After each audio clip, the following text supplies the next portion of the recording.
Hello everybody, good morning. Let's talk about AI, like if there's not enough talk about AI, right? Even my mother is talking about AI these days. So I want to focus on what it means to you as a security professional, what AI security is all about, and take you through the state of the art, take you through the latest, greatest when we talk about securing AI systems. By raise of hands, who of you are in an organization that is using AI models in systems? Wow, more than I thought, about 1/3. So next year it's going to be 100%. Things are changing, right? This is important, and we better get ready. And it didn't used to be like this. So what happened? And for that we need to go back in time. I work for Software Improvement Group now for almost 12 years. But before that, I was in the AI industry. And I started in this industry in the beginning of the 90s, so 31 years ago. The AI industry, I was a programmer, I was a data scientist, a researcher, a hacker, I was a CEO for 10 years. And this was a different industry. You couldn't say artificial intelligence to your clients because they would be scared. Ooh, AI. Now it's the other way around. Now every product has AI, and rightfully so. I had a client that approached me, I want your neural network because my computers, they are not communicating quick enough. So nobody understood really what we were doing. And this was a time where actually networks of computers were not common.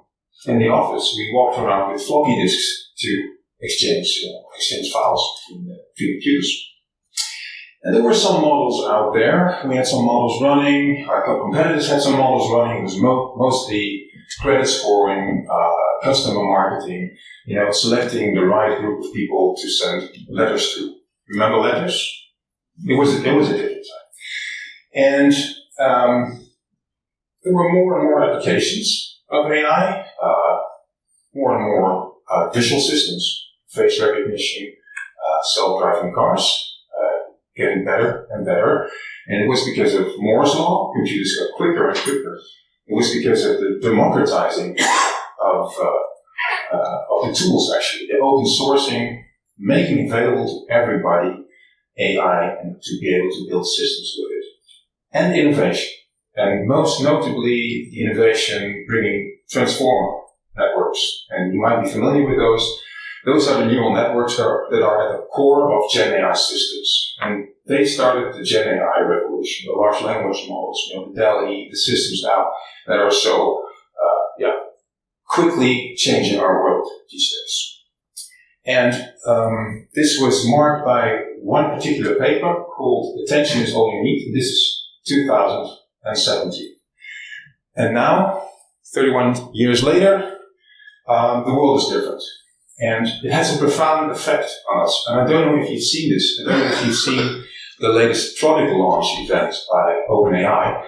There was a testimony of a woman that said she used ChatGPT to find the right words to express to her father how much she loved it, given that the difficult relation that they had. So she explained the context to ChatGPT, and she used those words to express her love to her father. And this is not a made-up story. I think this is the level in which generative AI affects us these days. And this also brings thoughts to what does it mean for our future? What does it mean for the future of the world? Is it all going to be positive? Or are we in danger, right? Are we safe? Now, back in the day, we were making models to predict crime. I was making models to use crime data of criminals and of incidents to predict where crime would take place, to predict criminal careers. And it was a really useful system. Everybody loved it. But nowadays, that system wouldn't fly ethically. So not just our technology has progressed, but also our notion of what it means to be safe. A notion of the harm that technology can have on people that are innocent and that are selected by an algorithm to be traced, to get extra attention of the police. So I actually am guilty of doing something. It's like, you can compare it to smoking in an airplane, right? Back in the day, you smoked when you're next to a baby, you smoked in an airplane. Nowadays, there's new insight that that's not a good idea. And the same goes for technology in general, and also for AI. We did a couple of things in the past with AI that we regret, that we now have new insights about, that we now have rules for. And a number of rules are about individual rights and your personal data. And this has to do with privacy. So let's go through a number of aspects of how we can protect ourselves. Privacy. Well, let's take that example of the police model, the predictive policing is what it's called. And actually, it's now forbidden. It's going to be forbidden by the AI Act. Currently, it's not, but the predictive policing vendors, I was one of them, are going to be out of business. Well, at least in Europe, because of the new European regulations. And privacy-wise, a large part of it is already forbidden. So we were combining different data sources about people, census data, data about fines, data about victims, data about witnesses into one data warehouse. It was great. We even used people's first names to predict criminal careers. And it worked. It really worked.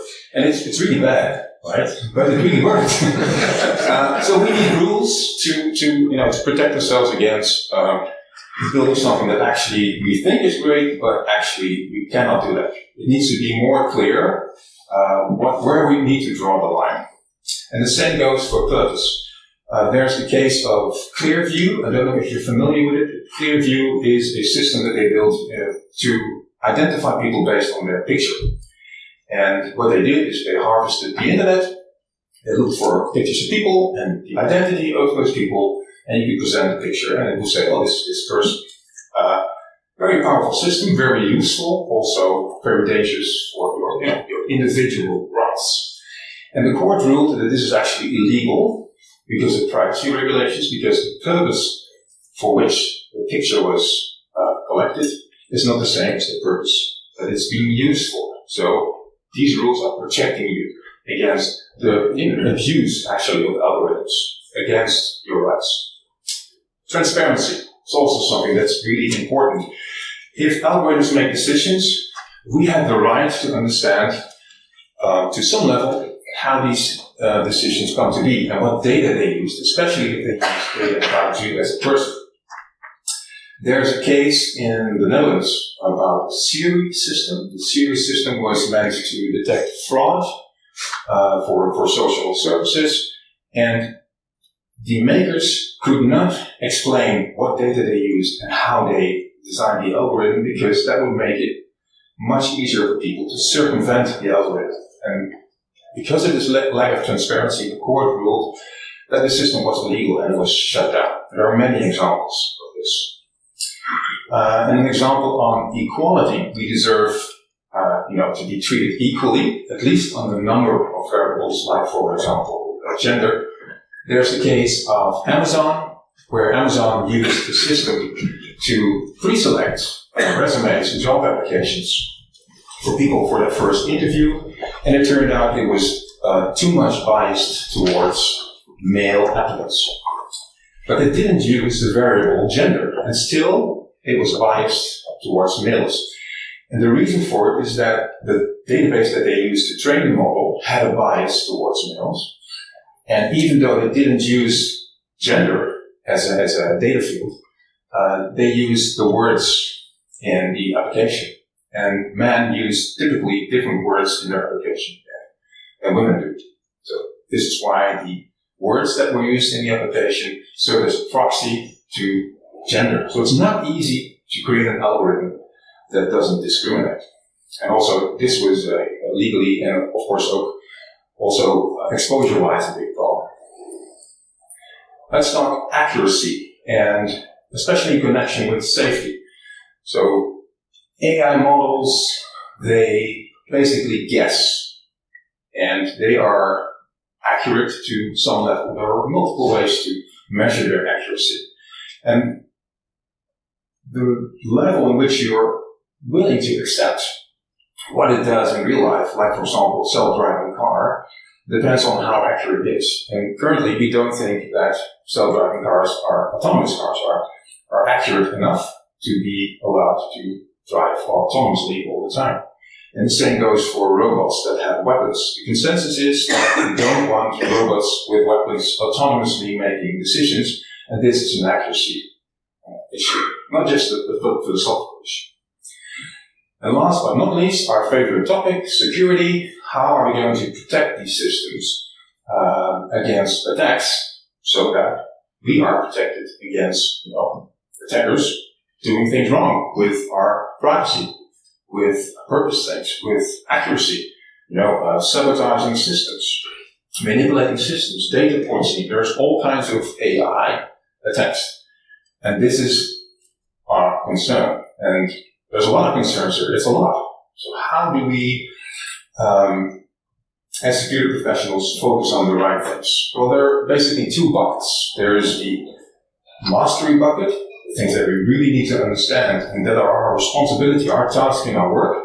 And there's the awareness bucket. And the awareness bucket is about, things that are good to know about, like, for example, how transparency works. You're involved in a project, and it's good that you know about these things so you can help people to stay awake, to be aware. For example, to correct somebody with a very bad business idea, or a data scientist that is over-enthusiastic. So it's something to be aware of. And it's also affecting your private life, of course, these aspects. Professionally, there's just a small bucket of things that are interesting. And throughout this presentation, I have selected these things for you. And in this case, it's about privacy and security, but I haven't circled them fully, because privacy is about two things. It's about protecting data, it's about data security, and minimizing it, anonymizing it. That's your concern as a security professional. But the individual rights part, the second part, that's interesting, but it's not your task. That's why there's a half a circle. And this may surprise you, but for security, there's also half a circle, because part of AI security is not for you. It's for data scientists. I'll get to that later. Rules. As said, we need rules. And I'd like to bring you up to date with, I explained a little bit about privacy rules, but how about AI rules? How about the standards that are guiding us, the standards that draw a line, what is allowed, what is not allowed? Let's start with the ISO 5338. This is my favorite subject right now because this is a standard that I was the lead author of. I worked on it for 3 years, and it's the standard on AI lifecycle. So it provides guidelines on how to engineer AI systems. And through the years, we processed about 600 comments from all over the world. It's a global standard. And 2 weeks ago, to my delight, all the ISO countries have voted this standard to go through, and it will be published probably at the end of this year. And it's the standard that I will briefly show you shortly after this. Also, something I'm working on is the European AI Act. It's much anticipated because, just like the GDPR, which sort of set the stage, inspired many regulations throughout the world on how to regulate privacy, the European AI Act is expected to set the stage to inspire the world on how to regulate AI.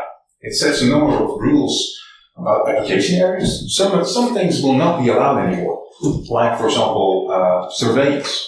Using public cameras to identify people is going to be forbidden. That's a big change, right? You can see that our ideas on where we draw the line are really evolving. And it also says that organizations need an inventory of their AI initiatives, and that they need to do a risk analysis, and the high-risk systems need to comply with a number of rules. Like, for example, the security standards for AI that are currently non-existent. And this is a problem. And there's a special working group at Sentinel. I'm part of that working group called Working Group 5, and it's tasked to sort of determine what needs to happen regarding AI security standards. We're looking at the gap what are current standards missing when it comes to AI? What needs to be done? And what's the plan for this? Because in 2 years' time, or in 1.5 years' time, the AI Act is going to be in effect. And then people actually need the standards, otherwise there's nothing to comply with. And there's a lot of activity going on. There's the ISO 27090, which is on AI security. There's the 91, which is on AI privacy. I'm in both of these working groups. I have a really strange hobby. Then also OWASP is chiming in, thankfully, with the machine learning top 10, with the large language model top 10, which is a massive success. It's a great project. There's the OWASP AI guide that I started about a year ago that I talked about back in Dublin. If you want to know details about security attacks, look at my presentation from OWASP Dublin from last February. I go into detail in all the attacks. So in the OWASP AI guide, we describe the broad range of AI attacks and their protection. Now, talking in the working group of Sentinelic, we made a conclusion that we don't have access to sufficient expertise. It's a multidisciplinary problem, AI security. And many organizations are working on this. And NIST is doing great work, MITRE is doing great work, there's NIST, there's IEEE, there's Microsoft, and everybody's working in their own attic on this. And every initiative has their own gaps, their own incompleteness, their inconsistencies. These initiatives, they are set to determine how we're going to secure AI systems, but they're all using different language, different paradigm. It's a real problem. And they have access to certain experts, but they're experts from a certain area, but there are many areas that you need. So I made a decision. I actually open sourced the discussion on AI security standardization. And I created the OWASP AI Exchange. And it's a really simple idea. It's a document. Let me show it to you. So here on the right side, you can see the zoomed out version of the OWASP AI Exchange. You can find it at owaspai.org. It's 38 pages right now, and it's an open source document. Any expert can join in, and we have a growing number of experts. We have a professor from Spain, we have a machine learning researcher from the US, we have a woman from Iran, who's now working for Accenture in Germany, who's joining in. Everybody can join in from different disciplines, and we're building this. And we've made it Creative Commons 0, which means that there's no copyright. And this is a whole new idea for the standardization world. What, can I use your diagram without attributing you? Yes, you can, because I think this selflessness, of course there's a stake in this. I think this is cool, I like to work on this, I have a stake in this. But I don't want to be attributed all the time, because that makes exchanging knowledge impossible if you want to attribute everybody. I've seen standard bodies copy each other's work, but paraphrasing it to be afraid of copyright laws. And that's one of the reasons that things are proliferating too much right now. And we need a platform where you can exchange knowledge, where you can exchange ideas and align. And that's the intention of the AI Exchange. And it's actually being used right now by Sentinelic to advise the European Commission on what to do regarding AI security standardization. So I love it when a plan comes together. I'm really proud of this. And if you look at it closer, there's no time in this session to go into all the details of this. What you see right now is on the left-hand side is the navigator. The navigator is basically the table of content of the AI Exchange, and it has all the threads, all the controls to tackle these threats regarding AI security in an overview. It talks about confidentiality, integrity, availability, and it also shows you in colors whose responsibility it is. In yellow and in orange, you can see that those are the responsibility of data scientists. And in green, those are the responsibilities for information security people, like yourselves. So there is a distribution of work here. The blue elements are other controls, and they are also fall into your category. So the blue ones mostly, and the green ones are your focus. And just to highlight one of the things in this navigator, there are a couple of general controls that you need to take care of regarding AI security. Let's pick one. Let's pick governance. You need to have a program that makes an inventory of what AI initiatives you have, what their risks are, who is involved, and make somebody responsible to look over this. And regarding your information security program, your ISMS, for example, involve data science into this. Involve the initiatives that have AI in it in your ISMS. Mostly what we see is sort of a lab situation where AI is with a group of people that somehow are separate from the organization when it comes to security, and also when it comes to software engineering practices, and when it comes to secure software development. There's no pen testing, there's no static analysis. There are exceptions, of course, but this is what we see in practice, and I'll get back to that later. So bottom of the navigator. This is 5338. At least these are all the processes mentioned in 5338. It's about AI engineering. And what we've done is, because an AI system is a software system, and we wanted to describe the AI lifecycle, we took the software lifecycle and just described what is different. Not so many things are really different. The 12207 is the ISO standard for lifecycle, but there's a lot of consensus about what software lifecycle means. You can just download the 5338. It will be available hopefully at the end of this year. And it discusses these blue boxes, the things that are particular for AI, like, for example, let me see if I can. Yes, right here. If you retire a system, you need to dispose it. There's a disposal process, but you need to consider that you also probably need to destruct some data, because machine learning projects are driven by data, and they might not be in the system itself, but in some development environment. That's something that you need to destruct carefully. Something to be aware of. And we describe those processes. Of course, there's a new data scientist role, which is a human resource management attention point.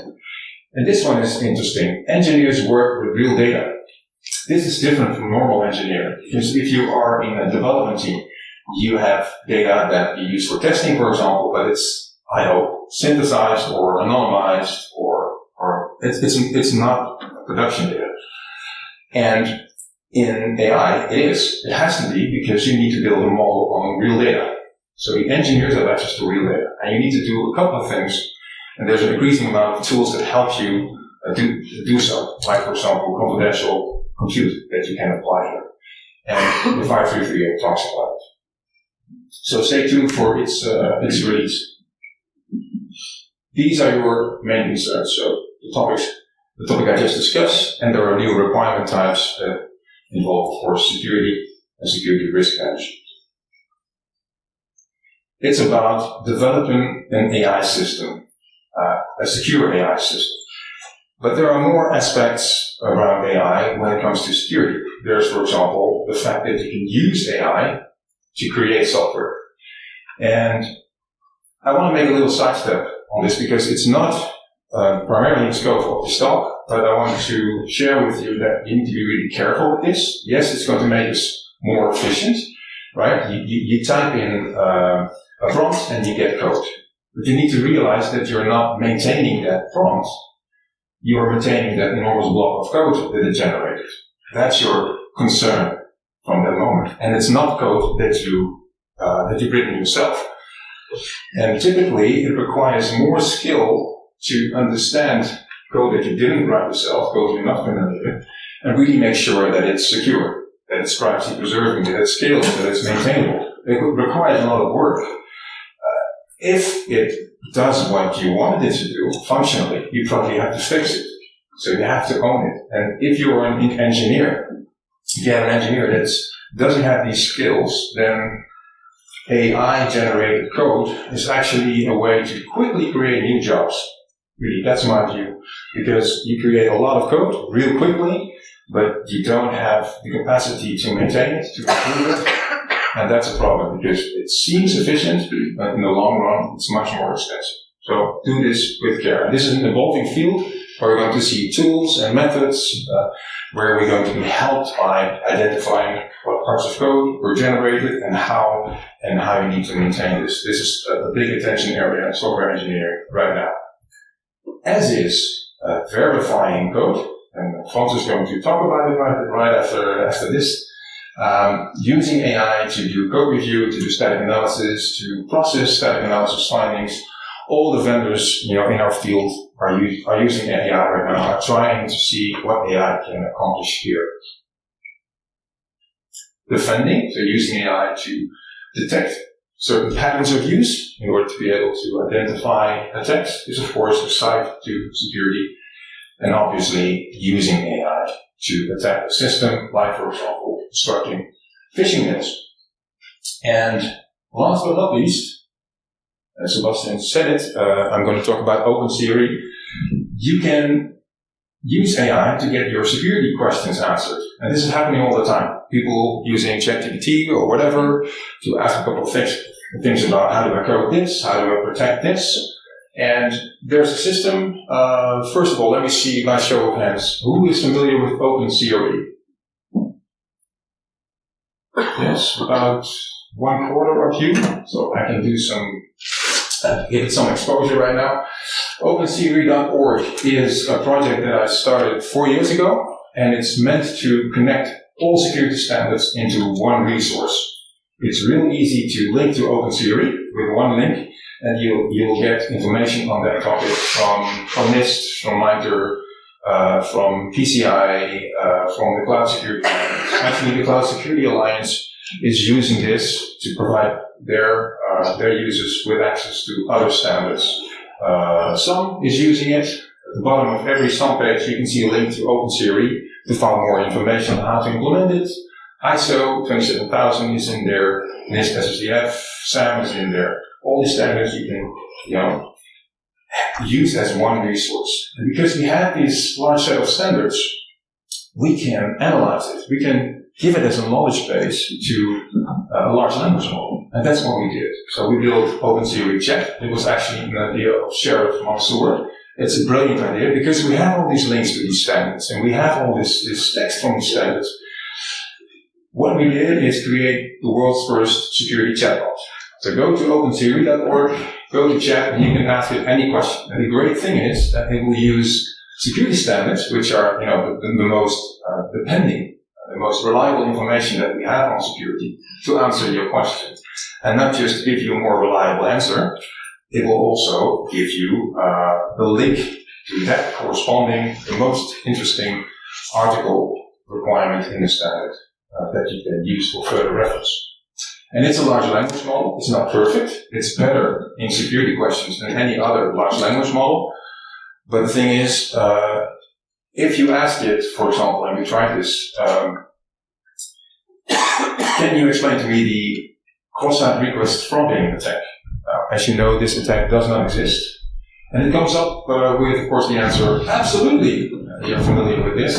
And it comes with a completely, reliable, seemingly, explanation of how this attack works, and it gives you some sample code, and it just doesn't exist. So this is a form of hallucination.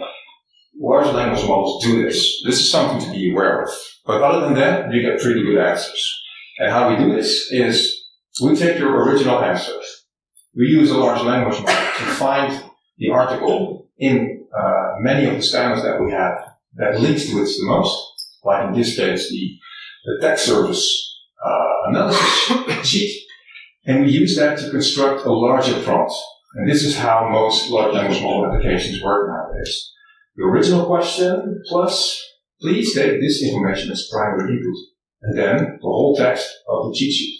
So we create a large prompt that has all the knowledge that we think is relevant in it. And this is currently the dominant way of using large language models. It's called in-context learning. So we haven't trained or fine-tuned the large language model with all the standards. What we did is we expand the prompt with the knowledge that we think is important to answer your original question. So you get a reliable answer, or more reliable than with other chatbots, and you get a link to that standard. give this a try, spread the word. It's a really useful system. I'm biased, of course, we build it, but it's really useful. Let's talk about how we develop AI. You need data to control the behavior of your model. So start with examples of input and output that you present to your machine learning model. And you need some application code. You need to put it into an application, a mobile app, a web app, whatever, an IoT device. And for that you need regular software engineering. And data needs to come from somewhere. In my time as an AI engineer, 90% of my work was this, preparing the data to be ready for the machine learning model to be interpreted. And this type of code is really ugly, typically really ugly, and it still is the case. The same design pattern, the SQL design pattern, is being applied. And we have very nice technologies nowadays with Python, etc., to do this really efficiently, but it's still a mess. I'll show you later. So this is data engineering, large part of AI engineering. And then there's a lot of experimentation actually with trying different types of parameters, different types of models, different types of data transformation. And you need to code there as well. And you need to orchestrate your models, train them and test them. So this is model engineering. And of course, operations, governance, should mention them. But really new is this part, this development time, AI engineering, data engineering, and model engineering. And actually in the new executive order, the Biden executive order talking about AI trustworthiness, this is not mentioned. Why it is, I think, the Achilles heel of AI. Let me show you why. Your data can leak. It's production data. So the whole group of engineers sometimes have access to all this personal data. It needs to be protected. You need access control there. You need encryption. There's data poisoning. This is a really tricky attack. You can change as an attacker if you can get access to the data or if you can provide data, because it's also a supply chain risk. You can inject certain examples that will trigger unwanted behavior. And it's really scary because you can make a system that detects, for example, traffic signs, think that the stop sign is a 55 miles an hour sign, but simply putting a yellow sticker on it, which doesn't seem really bad. But if you've poisoned the algorithm that's there to recognize the traffic signs, you can make it think something really differently, and it's hard to detect during design time, and it's hard to detect during testing, because these backdoors, they have a different data type. They are eccentric, and you cannot test for all the things in the world. So this is a very dangerous attack. Supply chain attacks are different in AI because you can buy models and fine-train them. You can buy data that all can be manipulated. People can steal your intellectual property. People can change your model. So a lot of things that can go wrong. Development time. Therefore, you need development time information security. That's your job. And development time data science model attack prevention. This is your job. This is not. Maybe it is. So if you are an information security professional and you master all these things, federative learning, adversarial distillation, you belong to one of the 50 people in the world. And that's fine, but it doesn't scale. So as an organization, you need to appreciate that these are two different things. And these people need to work together. There's another reason they need to work together, because this is the type of code that we see in data preparation for AI. It's lab code, quickly copy-pasting, SQL-like, it's throwaway code, actually. It can be the code in the bottom if you make it, if you use Python abstraction, and then you can do some testing and it becomes readable. But it's just a big problem. In general, for data scientists, it's like software engineering best practices don't apply to them. And it has a reason, because they're driven by making models that work, not making software that needs to stand the test of time. It's just a different motivation. And we've researched it as Software Improvement Group. You can find this in our benchmark report. The yellow dots, the orange dots are systems in our benchmark, and the higher they are, the more maintainable they are. The blue ones are the AI systems. So this shows that it is possible to create really well-maintainable AI systems, but in general, it's a big mess. They're really badly maintained, very little tests, lack of security, privacy issues, we see all kinds of issues. So something needs to change. Software engineering for AI is better to have first time right, which is why we recommend adopt a data scientist. And you will be adopted in return, because there's a lot we can learn from data scientists. It's really cool what they do, and it can expand our horizon. But we also need to help them expand their horizon, and do unit testing, and document their experiments, do versioning, CI/CD, threat modeling, train them in security, security requirements, static analysis, clean code, all these things we can help them get better at. So we recommend mixing data scientists and software engineers in teams. This was about development time. Let's talk about runtime. There's threats that you can apply by using a model. There's threats through application security. And you can see the countermeasures here. Regular application security, you need to take a couple of extra things into account, but it's basically the typical things like model access control and integrity, things you are familiar with. Rate limiting is important because many of the attacks are about many times using the model. You can detect this, you can limit this, you can monitor this. So these are just a few attention points, and you can all find them at the OWASP AI Exchange document. Oversight is really important. You need to treat a model like it is an attacker, like it can be an attacker, because if you provide it too much privileges, it will send an email to all your friends with all your secret information or whatever. It can really do personal damage, but it can also, of course, in a business environment, create big damage if you haven't reduced its privileges and if you haven't sufficient oversight. Oversight can be business logic oversight, like don't open the trunk if you're going over 50, if you're driving a car, right? Even if you believe that the driver said open the trunk, if you have any speed, don't do it.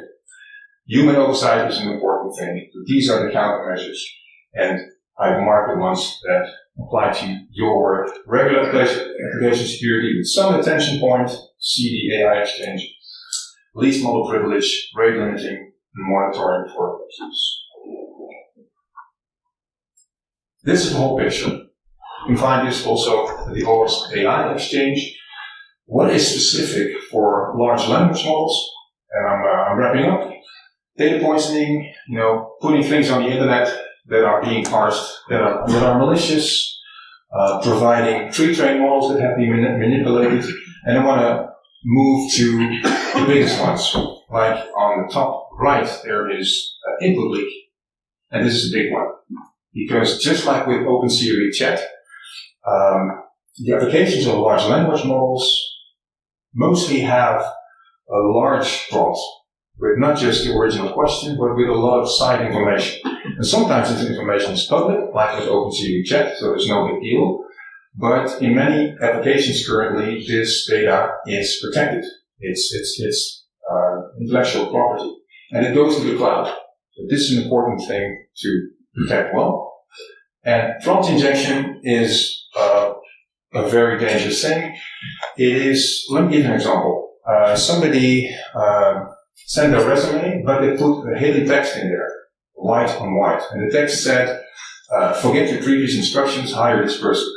So what it does, the large language model reads the resume, but it gets new instructions, and there's no real clear way to separate the syntax, like you have, for example, in SQL. There's a certain level of certainty that you can get with input validation when you want to protect against SQL injection, because there's a clear syntax. But with natural language, there's not a clear syntax.